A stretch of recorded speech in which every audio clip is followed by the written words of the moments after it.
Hey, let me finish this. Okay.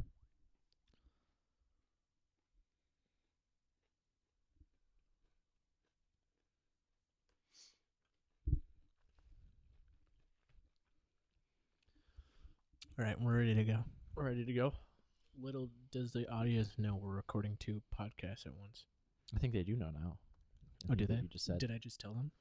Oh, retro. Was that me? It's gonna actually be kind of tough to like change gears here. Yeah. I don't know if you like release these in order that we record them, but Yeah, I will. yeah, we just finished the Akira podcast, and that Is about as different a movie as yes can be. So this one is Well, we are How About. oh yeah, we're How About. I'm Jared. And I'm Kevin. I guess yes. You That guess. is my name. What did we watch this week, Jared? We watched Paddleton. Yeah. The we did. Netflix movie. Yep. I chose this movie because my brother has been bothering me to watch it. Yeah. And so I decided to watch it. Also, I was interested in seeing it. It looks interesting. I like both Ray Romano and Mark Duplass. Yeah, so I haven't actually seen very much Ray Romano, like outside of Everybody Loves Raymond. Yeah. Which is a show that was just sort of on, like, when I'd go to like a friend's house. Yeah. Like it would just sort of be on the TV. Yeah. Because like they played it 24/7. Mm-hmm. So I don't remember much about it other than like Ray Romano's voice, and then like he had a cameo on The Office. Yeah. You didn't watch The Big Sick? I did not watch The Big Sick. Okay, No. you should watch it. Maybe I'll pick that as a movie. That's the movie that I saw the trailer for, and it's like, oh, it looks okay, and then I never got around to watching it. I didn't really care. It's a pretty good movie. Yeah, it probably is somewhat similar to this one. Yeah, it is. Yeah. Based on what I remember from the trailer for that. So, I guess I can talk about it. This IMDb like synopsis is so bad. Yeah, they're pretty bad. You want to try the Netflix one? Should I look at the Netflix one? Should I look at the Netflix one? Yeah. I mean, I don't have it up, and I don't have internet. I turned Okay. off my thing. So I'll just read the IMDb one, and then you'll know that it's bad. It's going to be garbage. An unlikely friendship between two misfit neighbors becomes an unexpectedly emotional journey when the younger man is diagnosed with terminal cancer. So they're already friends when the movie begins. They're already friends when the movie begins. They are like technically misfits. Who writes they're this? weirdos. They're Yeah, I don't weirdos, know. but like I think it's somebody who just watched the trailer. Literally. Yeah. But also, It's not an unlikely friendship because No? they're already close friends when the movie starts. It's more like a weird friendship and sort of like a strange exploration of friendship. Yeah, I would say if you're gonna break the movie down into one line, is two close friends go on an unexpectedly emotional journey when the younger man is diagnosed with terminal cancer. Yeah. Like The plot of the movie is Mark Duplass yes, gets cancer and it's terminal and there's nothing you can do. And Ray Romano is his friend. Right. And Mark Duplass asks his friend to help him kill himself. Yeah. When it gets really bad. Yeah. The assisted suicide, which is not legal currently.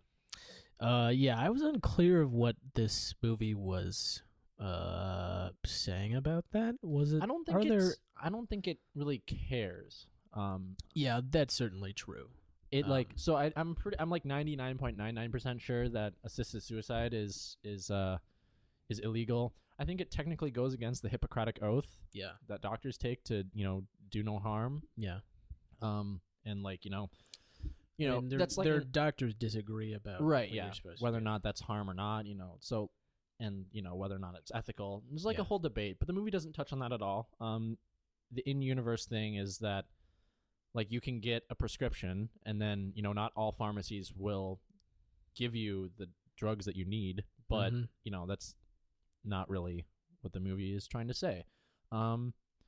Yeah, we can go into the plot of this one a little bit more. Sure. Hit it, Kevin. I'm looking up stuff. Okay, great. I'll keep talking then. Sweet. So yeah, the Mark Duplass and Ray Romano are neighbors. They live in like a duplex. Well, sort of a thing. Well, it's more like an apartment complex. More of a but they live complex, but they live top and bottom. Of each other. Yeah. And so they learn in the first scene that Mark Duplass's character, Michael, has terminal cancer. And then he just, after going to these different oncologists, he figures out that they tell him, like, hey, it's terminal. We can't do anything about it. Yeah. And basically, when things get really bad, you should take this, like, drug that will kill you. And so Michael tells Andy, Ray Romano's character, that this is the plan, and I would like you to be there with me when I do that. Yeah. When I commit suicide, essentially. It's too hard to look up if you can actually do that. But yeah, in any case, I don't think it's legal. Yeah. But yeah, well, and maybe so this then movie takes place in Canada. Is it legal in Canada? I think thought they were in California. Yeah, I don't know. But I'm getting hung up on the wrong bits of this. Yeah, it's a movie about friendship. At the core, it's about their friendship, and it's just sort of like a character study, sort of. It's a very quiet and subdued movie. Yeah, it definitely is. It's very emotional. Yeah, and very, like, heartfelt. Yeah, like, and also feels very real. Yeah, and raw. Yes, yeah. Like that, the description of an unlikely friendship. It's like, no, I don't. I think this is right. This feels very true to a friendship that you can have. This is like the most. Like, it's one of the better friendship portrayals I've seen, where it's like, I believe that both of these guys would be like this. Yeah.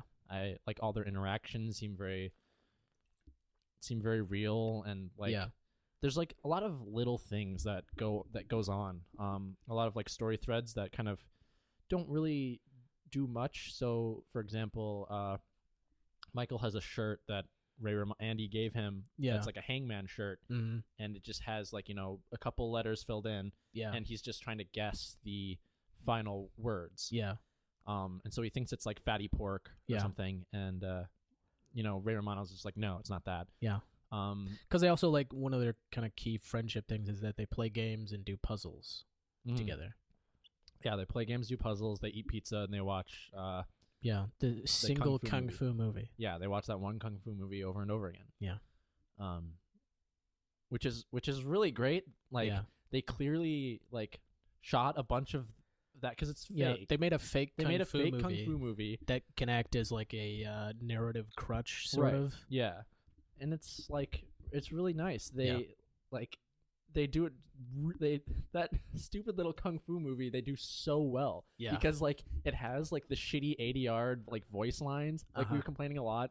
I was complaining a lot about like the dub of Akira. Yeah, and like the dub of that movie is just so bad. Yeah.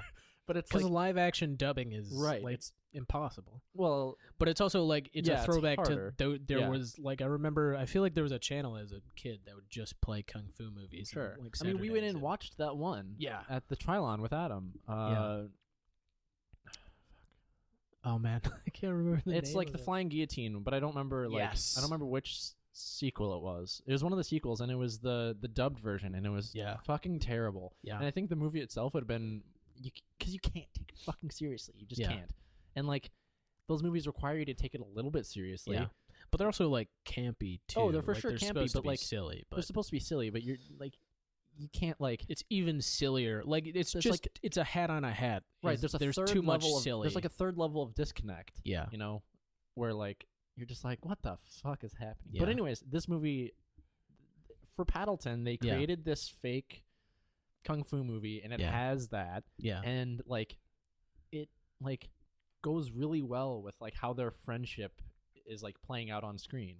Where it's like, they watch this one movie, they do this like weird fake fighting on the couch together, and it's like so sweet. Like everything about this movie was just so sweet, and really sad at the same time, because you know that Michael is dying. So a big part of the movie is when they go on this road trip to a pharmacy in a different town. To go get the medication that will eventually kill him. And like that whole is just like a passive aggressive battle between the two of them. Right. Because Ray Romano's like, yeah, I actually don't want to help you do this thing. And like, I want to be supportive, but I don't want to watch you die. Because he's his best and pretty much only friend. Yeah. And, like, he doesn't want his best friend to die. And it's, like, so sad. Like, the whole thing is, like, you know, they're doing all these things together, and, like, Ray Romano is, like, he's, like, being, like, as supportive as possible. Like, he tries to buy the prescription. Yeah. But, like, his credit card gets declined. Yeah. And it's, like, it's so, like, heartbreaking. Yeah, and, like, but also funny. Yeah, but also funny. And also, like, true to life, probably. Right, yeah, like, it was, like, yeah, just, like, a weird sort of stew of all of this. Right, because, like, when you, like, I mean, I don't know if your card would be declined so quickly, but, like... I mean, it depends on how far you travel. And, like, it was a big purchase. Yeah, it was a big purchase. $3,500. Like, out of, like, you know... Maybe out of their state. Out of their state, maybe. Like... Yeah. But just, like, the comedic effect of it. Like, and that's the other thing is, like... So Everybody Loves Raymond was a very broad, it was, you know, in front of a live audience show. But I think Ray Romano is a genuinely good actor. Yeah. And also I think he's a good comedian, too. Like, I mean, there's a reason why he got his own show. And I think this was such a, like... I appreciated that he got to stretch his legs. Yeah. Like, I've seen Mark Duplass do this similar thing, and he's also great. But to see Ray Romano do this, I'm just like, yeah, way to go. Yeah. Like, I always liked him. Right. But to see this, it's like, yeah, this is like some really great acting and some very funny comedy that is very understated and subdued and like not broad in any way. Right. Like, it's very subtle. Like a lot of the things that are like one of the funniest scenes. Well, in the very first scene where he's like the doctor is asking about their relationship. Yeah. And he's like, I live on top of him. It's like, because he means like on top in like the top part apartment. Yeah. But you know, like he doesn't know how to communicate that. Right. Yeah. In a straightforward way. Right.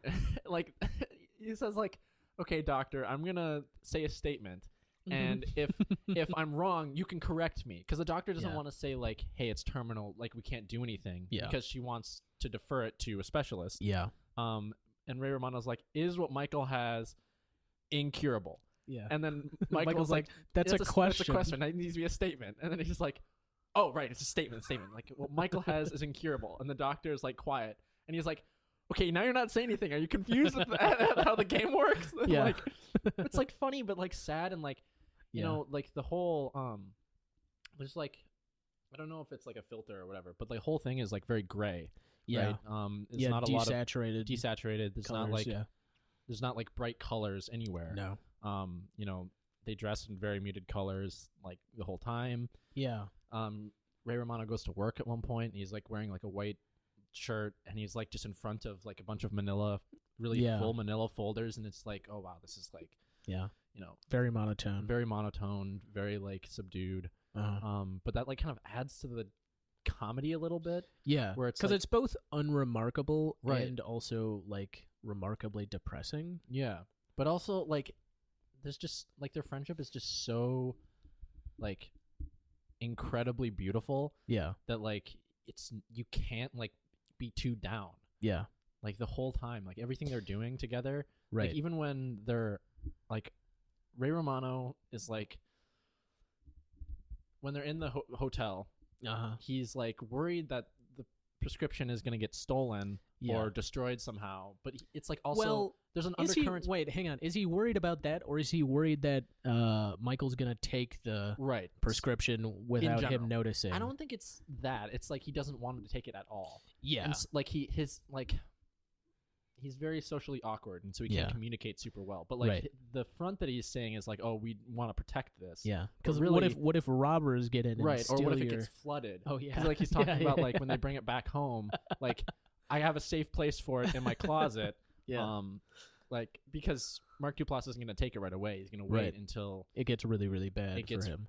It gets really bad, right? And so he's like. So he goes back to the pharmacy, and he buys this pink safe. Yeah. And then he brings it back and puts the prescription in it. And he's like, now we don't have to worry about it. Yep. And like everything that we talked about, we don't have to worry about it. Yeah. And it's like, you know that it's not, he's not worried about it being stolen. He's just like, he doesn't want to let go of his friend. Yeah. And he doesn't know how to say that. Right. And he doesn't know how to, he doesn't know even how to like deal with it at all. Yeah, no, for sure not. Like, I mean, I don't know how I would deal with that. Yeah. Like, there's a fucking, it's a fucking brutal premise. Right. Yeah. but also so like I feel like there are movies like this that are also try to be inspiring and like sort of an uplifting film about all of this, and like I feel like there were a couple of routes of I was ready for the movie to be about Ray Romano getting together with that lady who works at the hotel, or like at the end of the movie, like he like also gets together with that lady who moves in below him, but it's not. Because it's just about the friendship at the end of their friendship, his life, and also even Mark Duplass, like they mentioned, his sister calls him, and it's not about the family dealing with that at all. Like we literally don't even see them; they're just hinted at. Because it's about these two friends who have committed to strictly about them two and their friendship. And the details of all of that, again, which is what felt so real. Like, I think maybe my favorite one is. So it looks like Ray Romano walks to work, or maybe walks to the bus or something. But he's usually passed by Mark Duplass in his car. And so like the first time Mark Duplass doesn't pass him, like Ray Romano like looks at his watch, like he looks around and the car doesn't pass him. He like looks at his watch and he's like, I feel like you can tell he's contemplating going back to his apartment and like saying, "Hey, what's up?" Like something is. Well, he knows that it something is wrong, right? But he doesn't know the extent of how wrong it is. And the first time, he doesn't know how to like ask, like, is something really, like, what's going on? Right, he doesn't know what to do. So he goes about his routine and then goes back. But that he notices and that he does, like, it felt very clear to me, like, there's no, like, voiceover internal monologue or anything, but it felt very clear to me that he was asking himself, hey, something's wrong. Should I do, I don't know what to do. How can I help? And it's like it's that whole wrestling of that's his wrestle, and it's also Mark Duplass is like, hey, do I ask this of my friend? Like, it's obviously a huge ask. It's it's a very, very powerful movie for how like how quiet it is. It's like, and I think maybe it's powerful because it is quiet. Because it concentrates on telling all of this. I know like so I know like the Duplass brothers, they directed another movie. I mean, Mark Duplass's brother was not in this one, like involved in this one. It was produced by them though. It was produced by them. So they're like sort of writers, directors, producers. Have you watched any other Duplass brothers? No. So I watched the like Red Letter Media review of Jeff Who Lives at Home. Oh, that was one of theirs. Okay, and they like absolutely hated it. Oh, they were like, like this is like really pretentious and like just very like, it for whatever reason. I don't remember specifically what they mentioned, but they said they didn't like it, and they're like, I don't like how like it's like close up. Like there's no establishing shots anywhere. It's just like all close ups in that movie, and like I haven't seen it, so I don't know. But this movie has like very few establishing shots. I mean, there are some, but like it's a lot of close-ups, and like it works really well in this movie because all you're doing is trying to pick up on what's unspoken between Ray Romano and Mark Duplass. That it's a very writing-based and character-based movie. That it's like it's not about the sort of really, it's not really about the story. It's about the story is more the setting for this character study of these two characters. And it works really well. I think I really like the writing. And it's also very, do you know about mumblecore? So it's like kind of that feeling too. A little bit. It feels like loosely improv. Like it was for sure scripted, but like, probably jokes were tweaked and or like just like this is what we sort of want you to convey. Like do it, get there however you need to. Not like fully improvised. Because I think sometimes, like I watched, a mumblecore movie. I'm trying to think. It had Jake Johnson in it. And Anna Kendrick in it. But anyways, it was the one about them making beer in Chicago. Okay. Whatever that movie was. I don't know. But it was like all improv, and it felt like very disconnected. Or, disconnected and unfocused. Sure. I mean, that's what happens. I think. It can happen if like, I think like the reboot of Ghostbusters. They like is like super improv. And like I didn't watch that movie because it looked terrible. But like it was okay.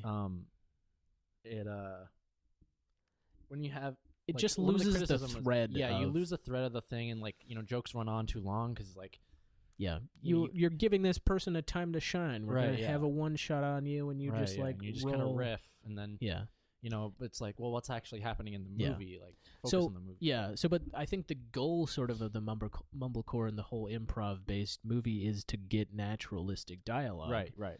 And I think this succeeds in having written some of that and having and then, a more established sort of goalposts or guidelines or whatever. Sure. For it to hit. But I mean, and it's not like they're not like shouting out jokes, they're like they're just trying to build like the friendship through their dialogue. Yeah.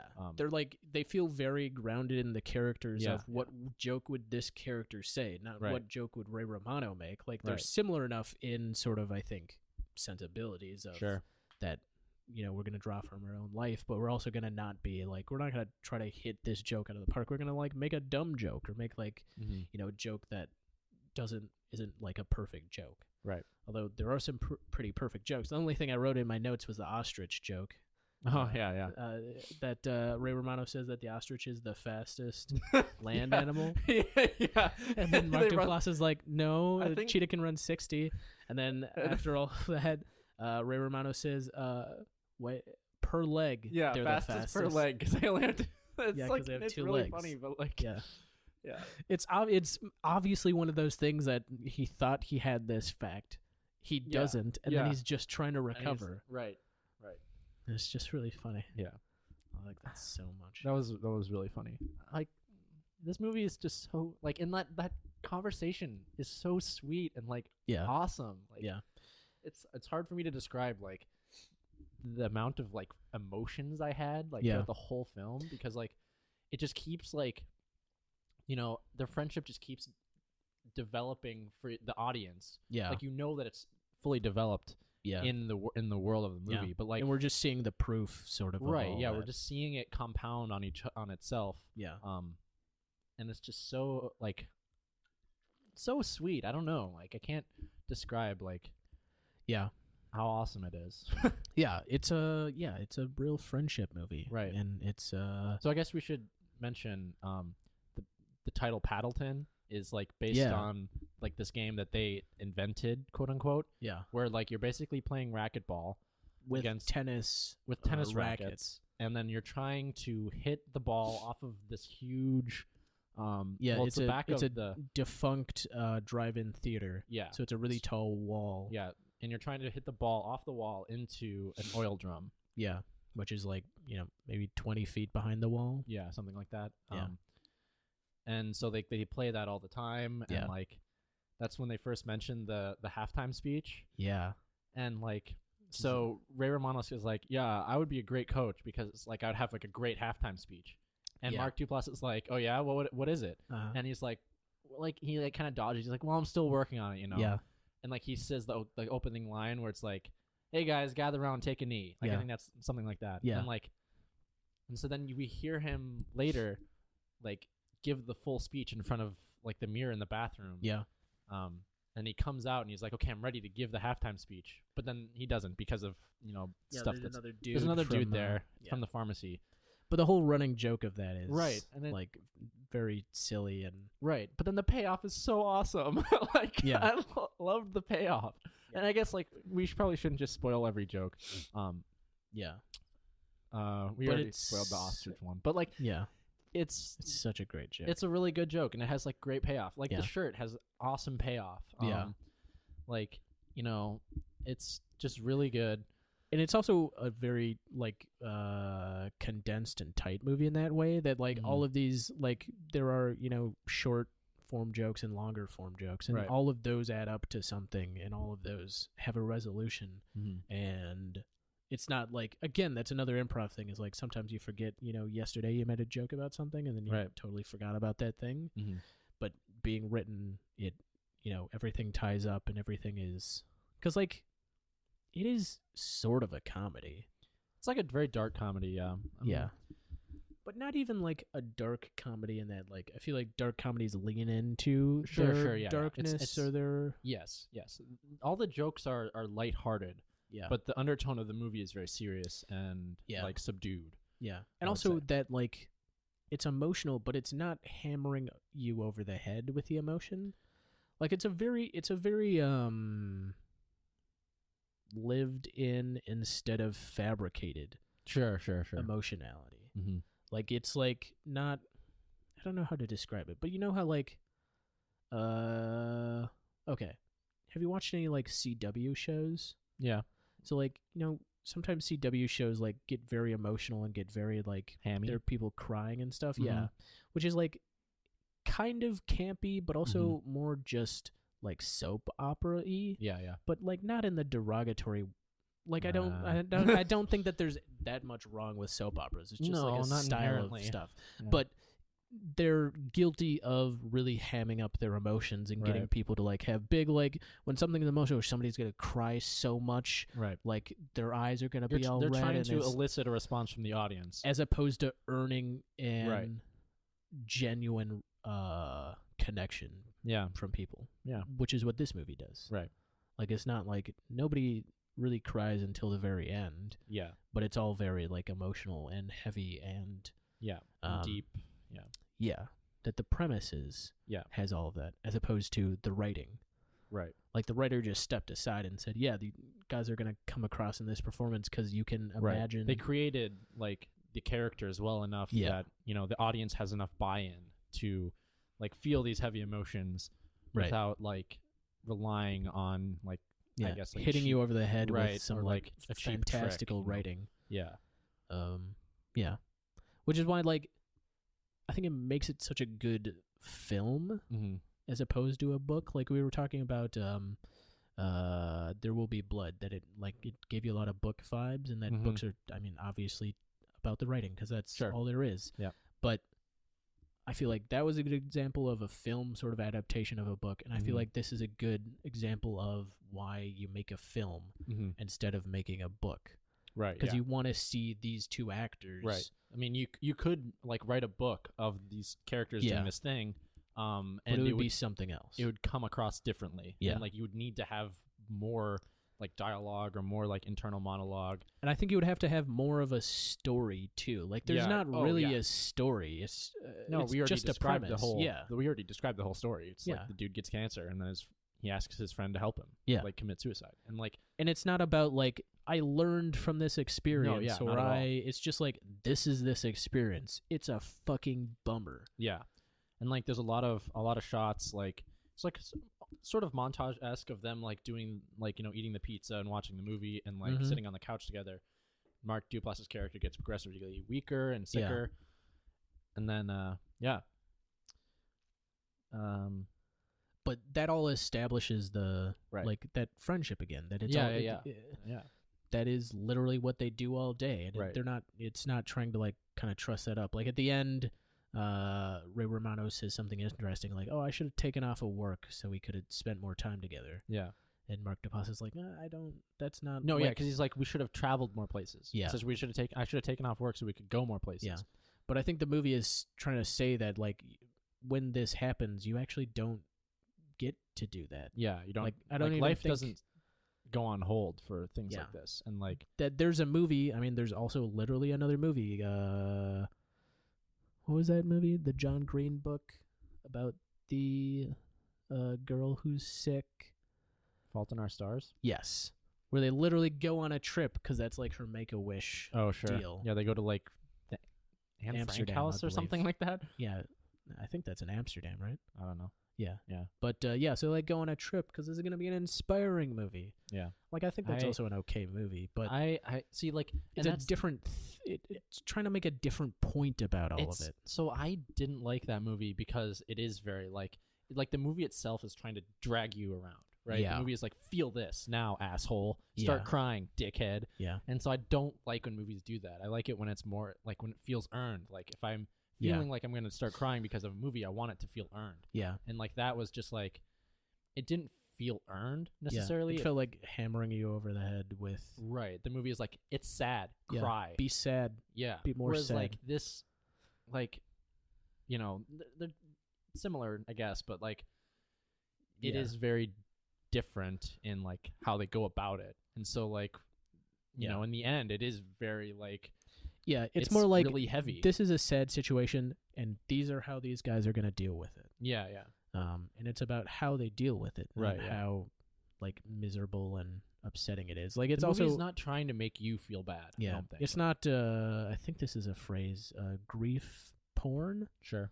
I don't know if it is, but that makes sense. Yeah. Yeah, but like people who like kind of get off on this is the saddest thing I've ever heard. Sure. Yeah. Like you're an orphan and you don't have any socks, and you're gonna, or like there's a thing called poor tourism or something like that. Mm-hmm. Where people like literally go to like, I hate to use this, but Africa, but countries in Africa, African countries who are less well off, to just like go see. Yeah, this is a starving baby. Like, wow, look at how. Yeah, look at these how people poor don't these have people are. shoes. Yeah. And it's like, but then that's like an industry of like people are like, oh man, this makes me feel better about my life because I have so much more than these people.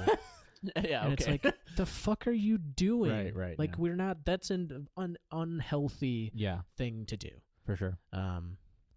But to your point about The Fault in Our Stars, I didn't hate that movie, and I don't like hate as much of that sort of trying to elicit emotions from you kind of writing. I think it gets old, and I think there's not much of what Paddleton does in the world. Yeah, like there's not much of like actually trying to do this genuinely. Right, and I think like a lot of that is because it was like a Netflix release. Yeah, like they could just like be like, hey, we'll just release this to Netflix. Maybe it'll play at like film festivals. Yeah, I think it did. It was. I believe it was picked up by Netflix after the festival. Yeah, because also so that's the other thing about the Duplass brothers is like that is their whole deal. Like they talked a lot about that. They actually like they could have had the opportunity to like pull a sort of Russo brothers and get really big and start directing and writing big stuff, but they said they purposely want to make the those smaller character pieces. Yeah, like $10,000 movie, or whatever, because they want to, because it's a different, it's probably more medium. Stimulating, like creatively for them, right, and also less stressful. I think is one thing they talked about that. It's like if your movie is picked up by Netflix, then it's a success based on what you were shooting for. Right. Yeah. And again, this is another movie that I really like that it lives on Netflix now. Yeah. Because I don't think it would have. It either would have become a big cultural hit, like that was what happened to the Big Sick. But that was picked up by Amazon, right? Yeah. But it still became, and they released it in theaters though. Yeah, they did. And it like was nominated for an Oscar. So like you can have that route, or you can have the route of like every single other indie movie, like The Clove Hitch Killer. Which is like nobody watched that, nobody like it didn't generate sort of interest outside of a very specific group of people or individuals. Yeah. And it's cool that Netflix has this and that you can. Like, again, I want more of these movies. You said last week you want more 90-minute films. This is a 90-minute film. This almost exactly 90 minutes. Yeah. 89 minutes. Yeah. It's just really sweet. It's, like, small and, like, intimate and, like, you know, it's a good time, even though it's a very sad subject matter. It's, like... Yeah, that it's sad in that way of, like, I wasn't destroyed after watching it. No. I mean, like, definitely not. It's not because it's not really trying to do that, you know? It's not trying to be like, feel bad, asshole. It's like, if you feel bad, it's because the characters have like left you with something. Left you with something. Like you've bought into the movie at that point. So yeah. Like and you see like Ray Romano's character, like he learns from like his experiences and like he kind of evolves as a person. Like he mentions multiple times how much he hates small talk, and then when like his new neighbor takes over the apartment underneath him, he like makes small talk. And like he's like trying to become a like, you know. But it's also not about his like he becomes like this great person. It's just he's sort of changes a little bit. Because that's how like people change. Exactly. Like he's grown up a little bit. And like, you know, the motel person that they meet in the town. It's like, my husband passed away, but he's with me always, everywhere. And I think like that's sort of how Ray Romano feels about Mark Duplass's character. Is that like yes, he's gone, but he's still around. Like he lives inside of him, you know. Yeah. That's what, because that is what people do. Yeah. They leave a mark. Yeah. But they're not actually ghosts. Right. Yeah. Very good movie. Yeah, I liked it. It was a fun one. Yeah. Go watch it, people out there. Oh boy, this is a really short episode. No, it's fine. The movie else to is talk short about? and not really. That's true. Like, you know, I think anyone listening to this who has not seen the movie should go watch the movie. I think you definitely benefit from watching it versus us like recanting jokes, because that's basically what we would get into if we were to go through the plot more. Yeah, it's a hard one to talk about. It's because there's just not a whole lot happening, you know. Yeah, but also I mean there are plenty of movies like that, right? And all right, you want to rate it? Sure. I'll give this a 9.5. Oh, I enjoyed it. Wow. I enjoyed this movie immensely. Well. It was it just like hit a lot of things that I enjoy. Like, you know what? I really like movies where you can, you know, it's someone like making this because they want to make it, and I think like that's definitely the case. Like, Ray Romano is a big enough actor to price himself out of a movie of this scale, you know. But you know, he didn't, and like I think their friendship, their relationship was one of the most believable, realistic friendships I've seen portrayed on screen. Yeah. Where like, you know, like their interaction is just so realistic and believable that it's like, yes, this is how the characters that are established in this way would react. Yeah. Like it's funny and it's sad and like, and it's also something different. Yeah, for sure. Yeah. So I can't recommend this movie enough. Okay. Yeah. I think I am gonna buck the tradition and rate it lower than you at an 8. Okay. Yeah.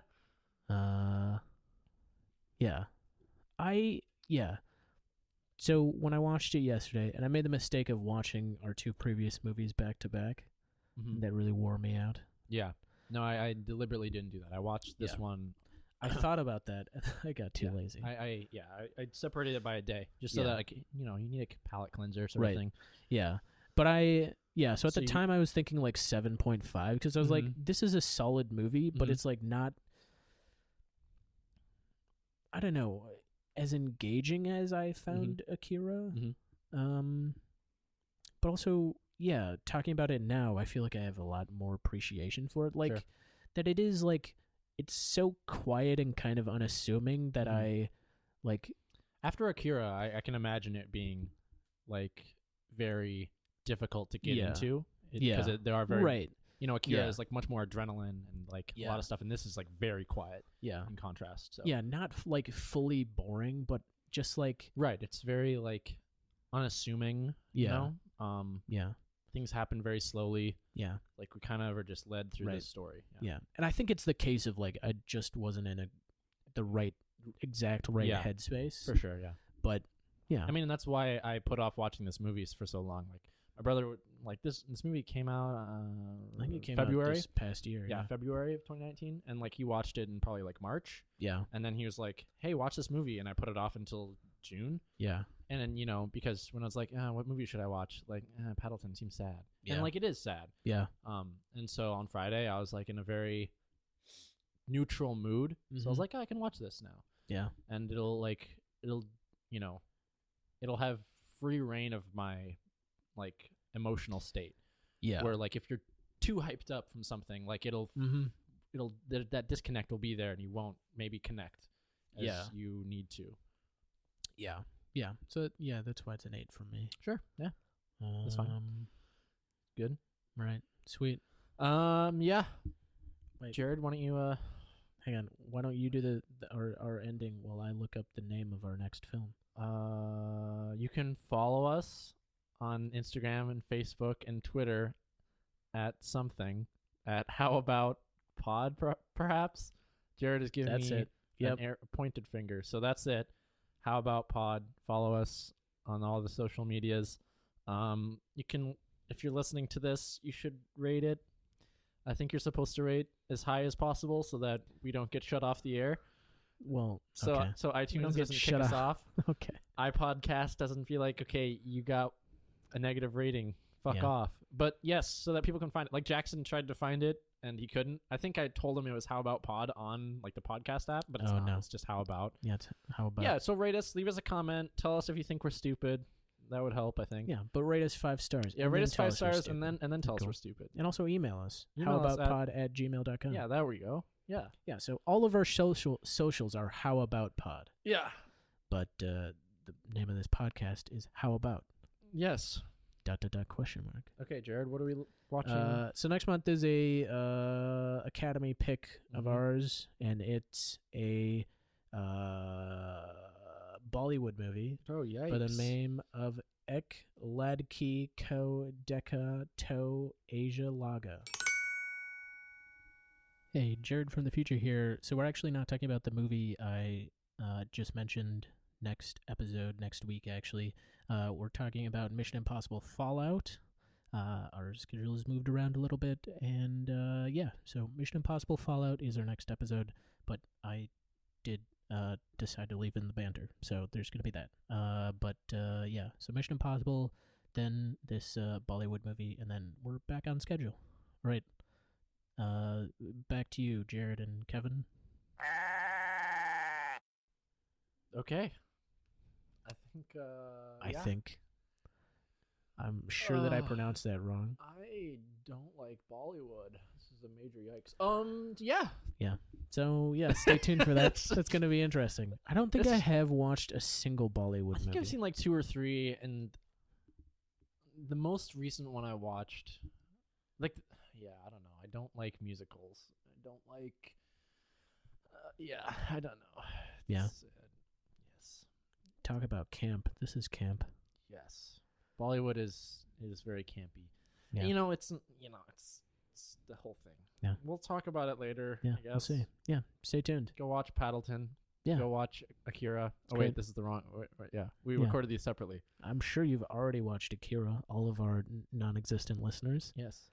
Shout out to Jackson for making me watch this movie. Oh, wait. Sophie had a complaint. Uh-oh. Do you want to talk about that now? What? How quiet we are?